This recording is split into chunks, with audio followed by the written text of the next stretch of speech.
राष्ट्रोन्नति के पथ पर नित्य प्रेरणा। एक दिन, एक पृष्ठ, एक विचार। श्री गुरुजी समग्र 12 खंडों का संक्षिप्त रूप भारतीय विचार साधना पुणे द्वारा प्रकाशित किया गया है।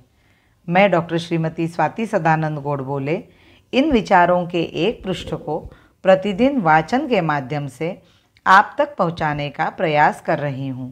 यह प्रकाशित विचार हमें प्रतिदिन प्रेरणा देते रहेंगे। आज दिनांक 9 सितंबर का विचार, निर्भीकता और श्रद्धा। मान लीजिए हमारा शरीर सशक्त है, चरित्र उज्ज्वल एवं मेधा शक्ति तीव्र है, किंतु विपत्ति में धैर्य का अभाव है तो क्या लाभ।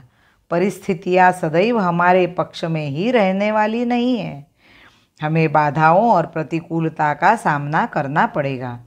वीर के लिए प्रथम गुण है निर्भीकता। यह सभी गुणों का आरंभ पद है। गीता में भी विविध दैवी गुणों की गणना अभयम से ही आरंभ होती है। हमारे संघ संस्थापक डॉक्टर हेडगेवार कहा करते थे कि राष्ट्र के दृढ़ीकरण का कार्य इस प्रकार से आरंभ होना चाहिए कि न तो हम किसी को भयभीत करें और न किसी से भयभीत हो। ना भय देत काहू को, ना भय मानत आप। हमारे सभी आदर्श वीर निर्भीकता एवं धैर्य के मूर्तिमान स्वरूप हुए हैं। खर और दूषण के साथ एक बड़ी सेना राम पर आक्रमण करने आई। शत्रु को आते देख राम ने लक्ष्मण से कहा, सीता इन सब चीज़ों से अभ्यस्त नहीं है, तुम उसकी रक्षा के लिए यही रहो, मैं इन्हें समाप्त करके लौटूंगा। यह कह अपने हाथ में धनुष लेकर वह अकेले ही चले गए। उन्हें अकेले ही जाते देख सीता भय से कंपित होने लगी। तब लक्ष्मण ने कहा, इन 14,000 की तो क्या गणना, वे तो रावण की संपूर्ण सेना को अकेले ही संहार करने में समर्थ है। चिंता की कोई बात नहीं।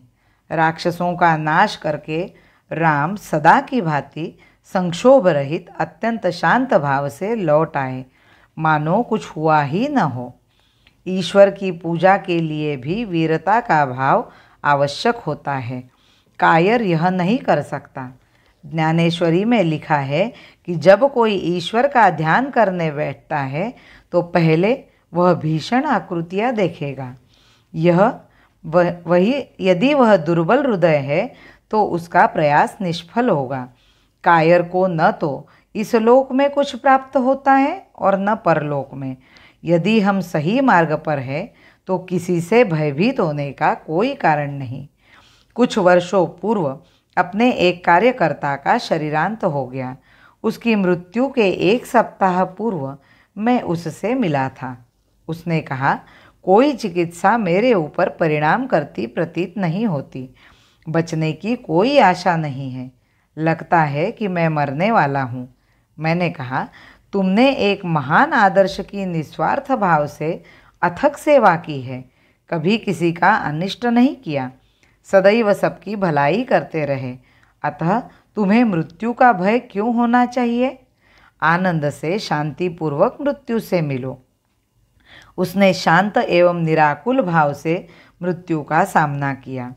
हम एक अच्छा कार्य कर रहे हैं, हम एक सही मार्ग पर हैं, इस निष्ठा से प्रसूत निर्भीकता की भावना हमारे आदर्श की प्राप्ति में बहुत सहायक होगी। जब हम अपनी समस्त शक्तियों को मनुष्य निर्माण की मूलभूत महान प्रक्रिया की ओर मोड़ देंगे, तभी हमारा प्राचीन एवं पवित्र राष्ट्र महानता और वैभव का अपना पूर्व पद पुनः प्राप्त कर चारों ओर शांति, संपन्नता, संस्कृति एवं चारित्र्य का वर्षण कर सकेगा। हृदय में उमंग ले पुलक अंग अंग ले, हृदय में उमंग ले पुलक अंग अंग ले, मातृभक्ति संग ले, विजय की तरंग ले, विजय की तरंग ले। भारत माता की जय। वंदे मातरम।